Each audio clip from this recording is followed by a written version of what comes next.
Halo teman-teman, apa kabar? Semoga selalu sehat dimanapun berada ya. Berbicara mengenai Sang Pencipta, apakah teman-teman pernah berpikir bahwa Tuhan itu ada? Kalau ada, kapan adanya? Dan seperti apa wujud, rupa, bentuk, serta wajah dari Tuhan? Jadi di video ini, kita akan mencoba menelisik seperti apa rupa wajah dari Pencipta jagat raya ini. Pertama, gimana rupa Tuhan menurut berbagai keyakinan? Menurut agama Hindu, Tuhan tidak memiliki wujud, tidak ada gambaran, dan hanya ada satu. Umat Hindu memanifestasikan Tuhan ke dalam 3 bentuk sebagai wujud kekuasaannya. Brahma sebagai pencipta alam semesta, Wisnu sebagai pemelihara atau pengatur alam semesta, dan Siwa sebagai pelebur atau penghancur alam semesta. Menurut Trinitas, Tuhan memperkenalkan dirinya ke dalam 3 bentuk, yaitu Allah Bapa Sang Pencipta, Allah Putra Sang Juru Selamat, dan Allah Roh Kudus Sang Penghibur. Menurut agama Abdi, Tuhan disimbolkan ke dalam wujud manusia setengah binatang yang mereka anggap sebagai dewa dan punya kekuatan supranatural serta punya pengaruh terhadap kosmis. Ada juga yang menyimbolkan Tuhan sebagai matahari atau api. Dalam agama Samawi, Tuhan itu bersifat tunggal, tidak berketurunan, dan tidak sama dengan makhluknya. Sedangkan orang-orang agnostik ada yang beranggapan kalau alien itu sebenarnya adalah Tuhan yang berasal dari dimensi kelima. Sementara orang ateis melihat Tuhan sebagai sebuah dongeng, karya fiksi terbaik yang lahir dari imajinasi manusia.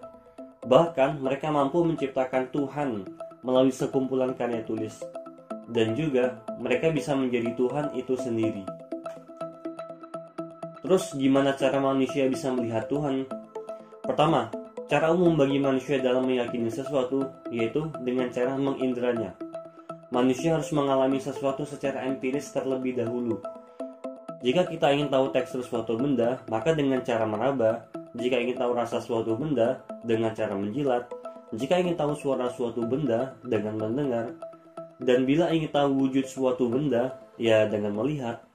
Masalahnya, Tuhan itu nggak punya wujud atau gambaran. Jadi ini yang membuat kita mustahil untuk melihatnya secara nyata.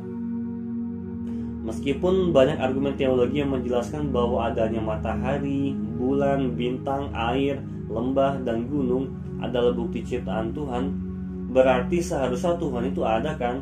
Enggak, itu semua nggak dapat membuktikan secara logis. Karena kita tidak menyaksikan langsung bahwa memang benar Tuhan yang menciptakannya. Ada banyak literatur yang menyimbolkan Tuhan itu berwujud api, matahari, atau bagaikan cahaya. Nah, itu juga bukan, karena api, matahari, dan cahaya adalah makhluk yang diciptakan Tuhan. Dan Tuhan tidak sama dengan ciptaannya sendiri. Lucunya, orang yang mengaku agamis, taat pada agama, mereka berpendapat kalau kita tidak boleh berpikir seperti apa wujud Tuhan yang sesungguhnya, karena itu bisa melemahkan akidah dan sama saja dengan merendahkan Tuhan. Jadi cukup beribadah saja padanya. Padahal mereka sendiri sedang merendahkan Tuhannya dengan cara melarang berpikir demikian, lantaran mereka takut jika Tuhannya sama dengan makhluknya. Dan secara nggak langsung, sebenarnya mereka sudah membandingkan Tuhan dengan makhluknya yang memiliki fisik. Jadi, seperti apa wajah Tuhan? Sejatinya Tuhan itu adalah konsep dan bukan makhluk ya. Bukan konsep yang timbul dari pemikiran manusia, melainkan konsep yang mempengaruhi pikiran manusia dan menimbulkan keyakinan dalam hati. Karena meskipun manusia adalah makhluk yang paling tinggi kedudukannya di bumi lantaran punya akal cerdas, tapi tetap aja kita nggak akan mampu menalar ilmu Tuhan. Karena Tuhan memang tidak seharusnya dipahami, tetapi diyakini. Dalam sejarah pun, manusia selalu menemui Tuhan dalam keadaan sepi. Nabi Muhammad menemui Tuhan di Gua Hiro dalam kegelapan malam. Nabi Musa bertemu Tuhan di Bukit Tua sendirian. Dan meskipun seorang Rasul, tapi mereka tidak dapat melihat Tuhan. Lalu kenapa Tuhan tidak menampakkan dirinya secara real kepada manusia? Kalaupun Tuhan memberikan manusia kemampuan untuk mampu melihat dirinya, maka tentu manusia akan mustahil untuk melihatnya. Karena Tuhan itu maha besar, sedangkan kita tidak maha melihat. Sebab mencoba melihat Tuhan itu bagaikan bertanya kepada orang buta, apakah kamu pernah melihat warna hitam? Tentu orang buta itu bakal bilang tidak pernah. Ia tidak tahu seperti apa warna hitam. Padahal yang ia lihat setiap saat adalah warna hitam itu sendiri.